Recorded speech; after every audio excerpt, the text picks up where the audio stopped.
What did you see in them at the time that made you think that they're going to fit my system here? And then have they exceeded your expectations already at this point, your vision?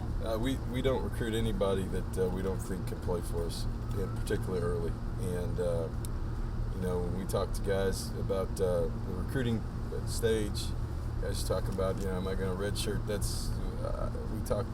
talk to them. That's up to you. If you come in here and demonstrate the ability to grasp our scheme and play at a level that we can trust you to do what we're asking you to do, and you fit in and you're in the 2 deep, we'll have that conversation about you playing right away. And we got a lot of guys that are here in the next 36 to 72 hours going to be fighting to try to get in the 2 deep. How important is Saturday for those young guys, particularly the freshmen? Well, we've had some things. It's not like we haven't been practicing for the last 2 weeks. So Saturday, but we've probably done more of that this camp than we've done in the past. Just because we got so many, not just young guys, but new players. You've got, whenever you have 31 new guys, you're just trying to get them involved and see where they can fit in. That's a third of your roster. And so we have to do more than just drills. We got to let these guys play football and get them in the scheme and really see what they can do without the coaches on the field. So Saturday night's important, but we've probably done more of that type of stuff than we have in the past, just to try to get these guys ready. In terms of the scrimmage, what are maybe the main 1 or 2 things you're hoping to accomplish with it? Stay healthy. Being honest with right. you, we got we can come out of there healthy, but I think where those 30 those new guys fit, and when you have that many open roster spots, you had no depth from last year. You don't have a team with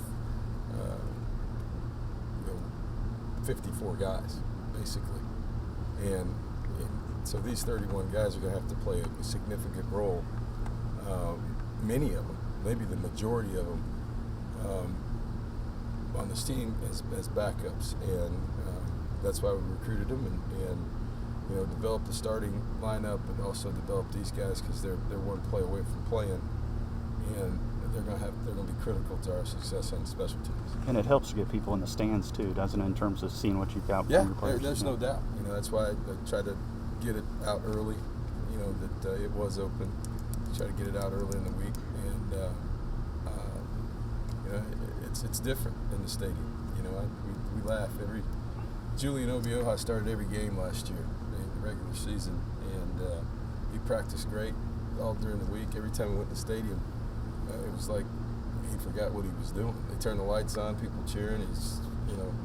But I use that example to say that was important for him to be able to react, get coaches away, and have him think on his own, and it helped him getting in there. But he was really, really poor at that for 2 or 3 times. So we're in the stadium last Saturday. We've had some scrimmage situations to start practice. We've done more live work, I think, this year than, like I said, we've done in the past, just to get guys to see what they can do. There's some risk to that, but there's also you need to have an idea of what's going on before August 31st. Where are you when it comes to the decision on Everett? That is still pending. So it's a conversation that Eric Hyman and I will have. And also, what's the status on freshman offensive lineman Bosak? He is. I don't talk about injuries. You haven't seen him out there, but I'm not sure what's going on with him specifically. He had a back injury, and the medical term.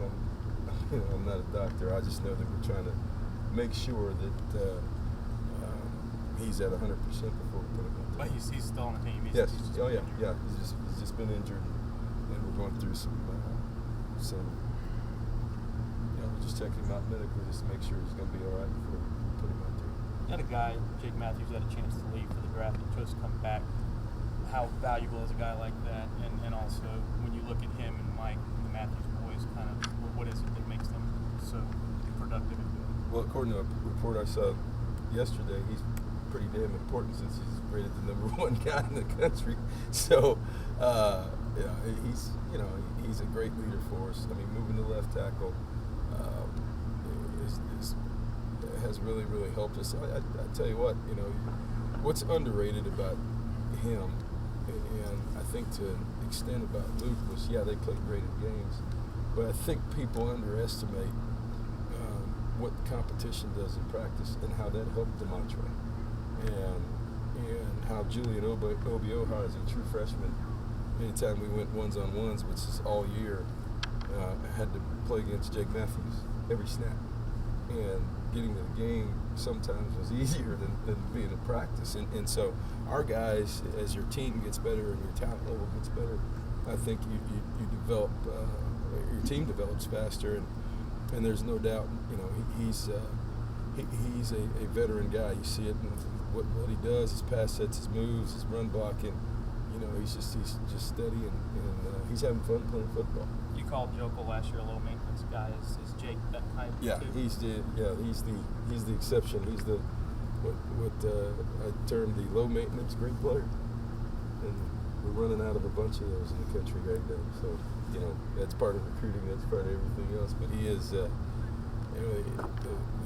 like I said about Pat last year. It wasn't until game 7 or 8 people started talking about him. As an offensive lineman, if they're not talking about you, then you're really playing well. So we're getting spoiled around here, particularly moving Seth out there. We moved Jarvis out there a little bit just to see what he could do, and he looked pretty good out there, 320-some pounds, but he's got to wait his turn to sit inside there and deal with things.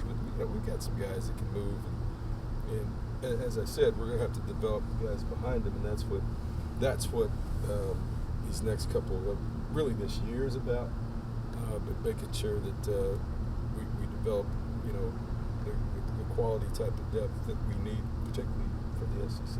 Kevin, how would you assess the backup quarterback battle right now? I think all the quarterbacks are playing pretty well. We're giving them all kinds of turns. You guys have been out there at the beginning. You've seen different guys go in there. You can make of it what you'd like. I guess you guys did it last year too. So you should know by now it doesn't mean anything. Did you figure that out last year? We're going to pick who we're going to pick. We work with what you give us. You got to put. However, you guys got to write something, say something. Huh? But you ought to know by now that we're going to pick who we're going to pick. So we're rotating. We'll run guys out there, and the plan during practice is, some days some guys get more reps than the other guy, and we've got to have a contingency plan for whatever happens at quarterback. And so because of that, Matt and Kenny have on different days. One guy's gotten more reps than the other 3, including Johnny. So we've had to do that. This is practice 12, so we're moving along here pretty quick, and that's a lot of practices, and that gives us time. We've got 2 practices tomorrow and a scrimmage. So by Saturday we'll have 15 practices. Camp will be half over. I think a couple of schools have scrapped their autograph sessions. I know a lot of Aggies are happy. What went into the decision to go ahead and go forward with the Meet the Aggies? Well, it's we had a discussion, and there's a lot of we do a lot of things here that I think we try to be part of the community, and we truly do have a fan appreciation day, and I think you have to be smart in how you handle that, and other people have decided on how they're going to handle that, and I think